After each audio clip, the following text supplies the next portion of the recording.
Alrighty, guys, welcome back. I am your host, Scott Fullerton, and today on the LGBTQ Success Syndicate interviews, we're spotlighting a founder who turned a simple observation into a powerful brand.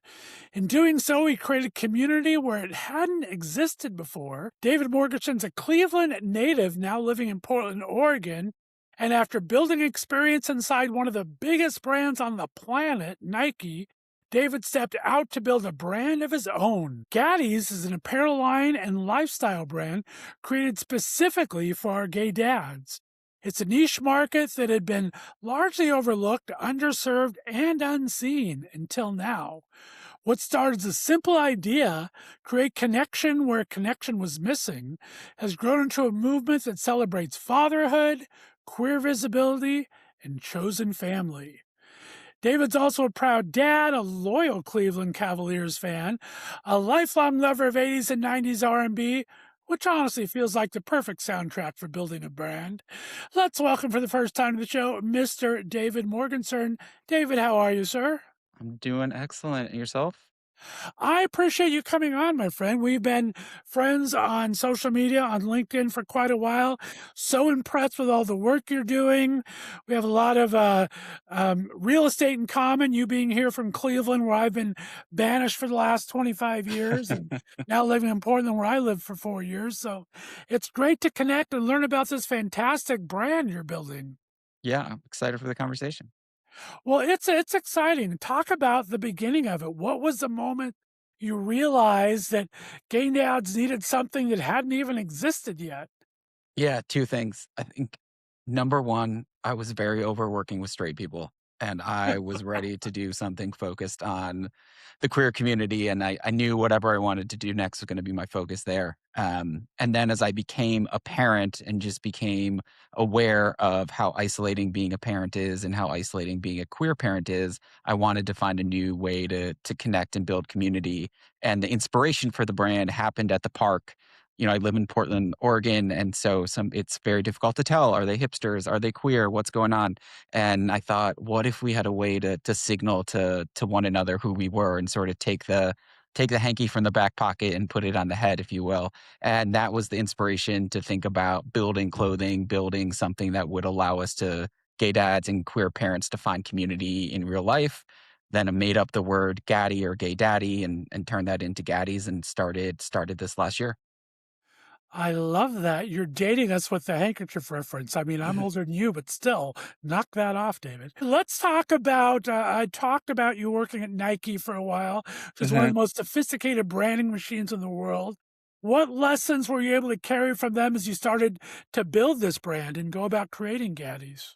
Sure. Certainly, number one, listening to the consumer. When I started, I interviewed about 200 gay dads from around the world to hear what were they looking for, what did they need, what was missing, and really identified this place of talk to us like adults, focus on the dads, and focus on us as human beings, not just how we became parents, because that was the overall sentiment that they felt like was missing in the marketplace. Being very clear of I'm going to pick this consumer, I'm going to speak to them very directly, and I'm going to speak to this niche marketplace, but that's where you need to start as a business. You need to be very clear about who you're serving. And so that's what this first year of being in the marketplace, getting things going has looked like.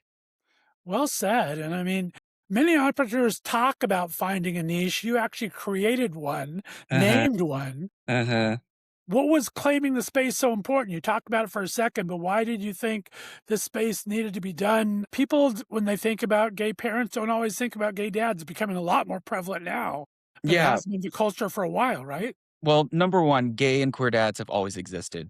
But what's different about this moment that we're in now is there are enough of us able to do it authentically that there is a presence that could be here. So I'm very clear in acknowledging the past and acknowledging all the dads who dadded in a different way or weren't able to be parents at all. That allowed me in 2025 to create something like this and making it very clear that we're rooted in that history. We're rooted in the fight that allowed us to be here today. So that was a really key piece of it. Nice. What was the very first product idea and how did you kind of test whether the market was actually there? Yeah, the first product idea was the hat that says Gaddy. and just keeping it very simple, putting it out there. I think coming from a very large company, a lot of the pros were I knew how to do everything. Some of the cons that I had to learn was I was used to doing things at a massive scale and Mm. everything had to have all the bells and the whistles. So my first couple months, I tried to mirror that cadence, I think, a little bit too much, and then learn to navigate and move as a one person company and instead of someone masquerading as a giant. Scale is so important when you first start out because you can really get yourself in hot water pretty quickly if you're not Right. really either not having enough product or having too much like that. That's an important lesson to learn early on. I love that. Yeah, and it when I worked at Nike, one of my roles was I was the demand planner for a multi-billion-dollar business.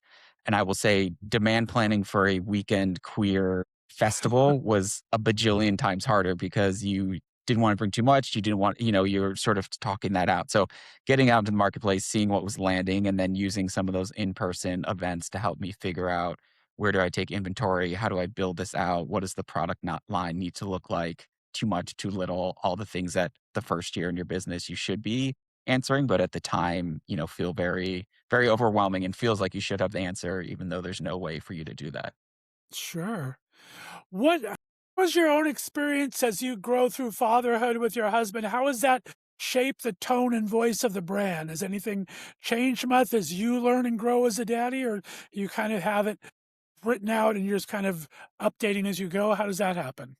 Yeah, I mean, starting a business, I said, is so much like being a parent where you just have no idea what you're doing at all times and you're trying to figure it out. So I think what changed, and our kid is almost 5, and I think what is changing is certainly acknowledging and seeing even more that so much of the conversation on queer parenting focuses on either how to become parents or that very newborn stage. And there's sort of nothing after that. And so it's about figuring out how do you come in and speak to all age ranges and what is it like to meet the parents of maybe your child is having a partner and you're trying to do that for the first time, or going into middle school, high school where your child is their own independent being and maybe you're the only queer parents at the school. Well, and it sounds like you're in that. So, I mean, apparel is such a competitive industry to begin with. And I mean, you're not simply a t shirt company, right? You're building this Hmm. community. So it Yeah. sounds like that's really the whole basis behind it. And the products are almost secondary, right? Yeah, and well, it was important for me to show up as a brand well-rounded. So, for instance, our website has a bunch of different things. Obviously, we have our branded merchandise, but we created a bookstore that just has books written by gay dads or featuring gay dad families. That was something that didn't exist. We have a resource library for other brands owned by gay dads, legal resources, financial resources, and all of these things that were important for me to create one stop for someone to come and feel supported, also for the community that's supporting us. There's this phrase of everyone has a gay cousin, and I think that applies for the gay dads as well. But people want to celebrate us, they want to support us, but a lot of times they don't want to mess it up. And when you don't want to mess something up, that means you don't do anything. And so I wanted to create this place that people could come, experience, say, okay, here are books, here are merch, here is someone providing this for me more easily. So speaking to them as well. Nice. What were some of the early challenges you're launching? I mean, there's always production, there's funding, there's marketing, there's visibility. What were some of your key frustrations and how did you overcome them when you were starting out? I think it's easier to find what was not a frustration. I think for Great. me, my professional background was in corporate strategy, financial services, supply chain. So this is my first time landing in the creative space, my first time also putting my voice forward. I really think most of the challenges were about settling into that. And instead of being someone that worked in the background, it's my voice, it's my perspective, and getting more comfortable leading with that and feeling like I had something worthy to say and then trusting myself to go put that out there. Did you ever face any kind of skepticism if the mark was like too small for this? And how did you respond? I acknowledge it, right? If you are building and looking for something to grow into $1 billion a company, this is probably not the marketplace. But I felt really comfortable with the numbers that I was able to run, the identity, and knowing that something like this was so needed that you start there and you build and you grow. But definitely had, conversations that I thought were going to be very supportive where people just said, this is a terrible idea. There's no one out there. And just that doesn't mean that the community doesn't need and doesn't deserve things. And I think anytime you're creating something for an underrepresented or minority population, you have to solve that for yourself, and you have to have the trust and go with it. Right, right. And representation matters so much, especially to LGBTQ parents and different parts of our community. What does visibility mean to you, and how are you marketing yourself to raise that visibility? Yeah, I think what's been great and why the business has landed the way it has is that it's a very simple concept. I am not I'm not curing cancer. I'm not building a business that is not hard for people to understand what it is. And then the name itself, Gaddies, lets people get it immediately, right? It's a word that we made up, but once people hear it, they get it. So that initial barrier from a business perspective, I overcome very easily. And then what's been happening in terms of representation, honestly, is a lot of what I hoped would happen, where I'm getting stories back of folks of I was in the airport or I was at this museum and I was wearing my hat or I was wearing my shirt. And someone came up and talked to me and they said, I'm a gay dad too. And sometimes because the company's so new, it's them learning. So it's saying Gaddies, does that mean gay daddies? And then them saying yes. But this really amazing story of this couple that was traveling recently in the airport. They had their hats on. This gentleman who was probably about 30 or 40 years older than them came up and said, does that mean gay dads? And they said yes. And they said, well, I'm a gay dad. I have a 35-year-old son, right? So then they were able to create this connection that wouldn't have been there, without this. And when I thought about the business deck and I thought about how this comes together, those were some of the very clear use cases that I hoped would occur. And so to actually hear that it's happening, those are the very exciting and the moments that keep you going. I bet. Wow. Yeah. And kind of building on that a little bit, you talk about gathering these hundreds of 100 guys or so in the beginning. How has customer feedback from other gay dads shaped the evolution of the product? What have you learned? Feedback is always so important in any business. Mhm. What have you learned from your customers? I've learned what they want and what they're looking for. So, for instance, coming into this, I was very clear that my color palette was going to be blacks and whites and grays and was not going to be rainbow. And I've learned that that's not actually what the consumer wants. And they appreciate that I'm offering something differently, but they want to wear something that makes other people feel safe. And they want to make something that makes other people feel seen as well. So, starting to sprinkle in some rainbow. I think that this shirt that I'm wearing, my Caught in a Dad Romance shirt, they said, "Great, I need pink." And so I'm able to go and then, make that differently and getting over yourself and being comfortable listening to feedback. And I think that feedback is a gift and you can return gifts, but also some of it that's going to come in is really meaningful and not being afraid to make changes once you do some diligence and look into it. Right, and blending in is so overrated, right? Who wants to blend Mhm. in? And especially if you're at Disneyland or something, you want your kid to be able to see you in the bright pink shirt, not Yeah, 12 other exactly. black shirts that are wandering around, right? Yeah, So exactly. So there's that piece, and I think part of what I'm experiencing as sort of the first mover in the space is people are just so excited about it and so excited about how it's showing up in terms of the product, how it's, just showing up across social media and listening to that, going with it, and also trying to make sure that I'm able to balance it. nice.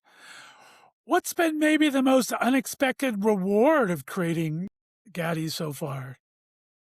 How far flung the word and the idea went. And there was a really amazing, so we launched really in about, let's call it March of 2025. And in June of 2025, during Father's Day, all of these dads who, for their social media post on Father's Day, wore their Gaddy's gear, talking about how much it made them feel seen as parents and proud to be who they were. And customers from 8 different countries doing that, not something that when you sit in your basement in Portland, you think about people wearing it. And every time that someone goes on the internet and decides to click purchase is still an amazing feeling, but definitely when it is from someplace far, far away. That's lovely. Talk about the marketing of it all. Do you have like your statistics to show you're getting so much from a social media or you're getting from such and such group, or where are you reaching out to them? How are you reaching out to them? And how are your gaddies finding you?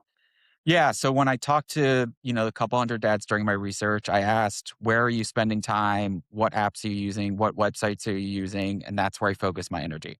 So for the time Nice. being, I'm sort of have a very narrow or my funnel at the top is focused on the places that I know gay and queer dads are hanging out. And then it's about refining it and introducing the idea and the product and getting all of those different touch points in front of them. But I was sort of fortunate that I'm able to identify where they are, who they are, and now it's just about the name recognition and the repetition and making them understand who we are and what we're trying to do. Right. And I'm sure you got to focus on all three, but looking ahead, how do you envision how you want Gaddies to be growing more in the product line, more in collaborations, more in community involvement? What is your kind of goals that you have? Yeah, I think over the next year, there's this evolution of how do you go from a digital into an in person. So trying to experiment with some in person meetups and bringing the community together. I think when I started the company, I said the purpose was to represent and validate. And I've changed that to represent and celebrate because as I've talked to the dads, the representation piece is really over anchored. And that's why it was so important for me to get out of my Portland bubble and talk to people who are the only gay or queer parent in their city, talk to people that live in cities big, cities small, and get an understanding of what is it like to not be fortunate enough to have lots of queer parents around you. And so this notion of I get to wear something to a school event where I'm the only queer parent as a way of showing up for my family is the same as I get to wear this shirt out to the bars or out when I'm with my family and all the ways that people are maybe using it that I hadn't thought of. Right. Well said again. And for LGBTQs, entrepreneurs are listening right now. We have a lot in the syndicate that are still kind of towing that corporate line a little bit and whether to go out on their own or not. What have you learned moving from the corporate career to a founder that I mean, you have to be a little brave, you have to be a little daring. Yeah. What's your advice for those that are thinking on kind of stepping out of their comfort zone? I think one piece for sure is I say follow the yes energy. And what I mean by that is you're going to be reaching out to lots of people, and the people that are going to be there may not be the ones that you thought at all. So people are not going to open up their Rolodex. They're not going to open up their time unless they believe in you. And I think really focusing on those people, I think early on, I sort of experienced, being ghosted or folks that I thought were going to be super supportive not being there. And that hurt and that did not feel good. But I've been able to rebound and, focus on that yes energy and make sure that I'm spending my time with people that do believe in me instead of maybe chasing the people that I think should be there for me. Nice. Last two questions. Let's talk about time management. You're now a founder and an entrepreneur. You're a Gaddie. You're a Yeah. husband and everything. I mean, there's barely Yeah. enough hours in the day as it is. How do you find yourself creating time management for not only your passions, your family, but then your business as well? Certainly. It's very much a work in progress and being very clear about that. And I have weeks where I'm not doing a great job at it for sure. I think my approach is I have one battery that powers everything, and I need to allocate that battery across the different parts of my life in a way that are going to work for me. And definitely in that first year, you're just go, go, go, go, go, and not sustainable. So I'm in that portion where I'm about a year in now and having some really honest conversations with myself and my husband and sort of our support network of what does this look like in a way that is going to let me fit it together. I got a new phone and I keep a lot of my work things only on my old phone. That's been really beneficial. So I have the social media accounts, the work email, all of that's only on my old phone. And so I'm only using that when I need to. And that's a change that I made about a month ago and has been really beneficial for everything. I love that. That's great advice. Yeah. And talk about scaling. How do you see this scaling? How do you see when you might have to bring people on? And what are your hopes and dreams there? My hopes and dreams are that the community feels seen and validated, and Gaddies, the idea, and Gaddies and the word just becomes part of the lexicon. You have to be very honest and look at your consumer buying habits and saying, okay, how many t-shirts can one person buy? How many hats can one person buy? And so we're doing things like partnering with other gay dad owned brands. So for instance, we sell diaper bags now as well. And it's a diaper bag that's owned by a gay dad that started it for himself and his family. So trying to uplift other parts of the community are actually letting me scale in different ways and not having to do it all by myself, but continuing the mission of celebrating, representing, and doing it in partnership and doing it in community is letting me go farther more quickly than if I was just trying to do it by myself. I think collaborations is such a huge business trend happening right now. I think it's really important like that. So I'm glad to see that happen. Finally, if someone buys their very first Gaddies piece today online, what do you hope they feel when they put it on? Well, you should feel good about your purchase. We donate proceeds from every sale to LGBTQ family organizations because it's really important to make sure that we're helping families now and in the future. And then I hope that you feel excited. I hope that you feel fabulous. And I hope that you feel like you can wear it in your own way. And I think that's the other piece that we've been getting is people wearing things in different outfits or under a tuxedo or mixing and matching. And that's a really cool feeling. That is awesome. Well, I got to tell you, it's been an absolute pleasure having you on. I always like to finish up with a couple rapid fire questions. You mind if I shoot five at you real quick? Let's do it. All right. Question number one for you, David. We got to ask this. Favorite Cleveland Cavalier player of all time? LeBron James. And did we lose loyalty when he moved, or were you able to keep that faith? We respected that he is his own human being who is able to do whatever he wants and doesn't owe anyone anything. And Nice. then Mark Price at number 2. I like it. All right. While you're working and getting stuff done on Gaddies, what is the ultimate 80s or 90s R&B anthem we like to work to? Whitney Houston, How Will I Know? Ooh, gotta love a good wit. Very good. All right. Question number 3, David. What dad activity brings you the most joy? Folding laundry because it's something Really? that I can control and I can get done when I want to get it done because everything else does not fall under those categories. So folding laundry one, and then seeing that they actually can be a polite human being when they're interacting with other people, just not me. I love that. Question number 4, David. What one Nike lesson, good or bad, still lives rent free inside your brain? The consumer decides. Doesn't matter what you want to sell, it's what they want to buy. Very good. Good words to live by. All right. And finally, David, if Gaddies had a brand motto on a billboard, what would you want it to say? For the dad in you. Nice. That's cute. I like that. Well, David Morgenstern, it's been an absolute pleasure having you in the Success Syndicate. You've given our members quite a bit of great advice. Let everyone know where they can find your website and where they can follow along for social media. Sure. Our website is heygaddies.com, HEYGADDIES.com. And we're also on all the social media platforms at the same, HEYGADDIES. Come send me a note. Would love to hear from you. Fantastic. Stay on the line for me, David. Guys, we will have another great interview with an LGBTQ business mover or shaker next week, right here on the LGBTQ Success Syndicate. Stick around, everyone. We'll talk to you later.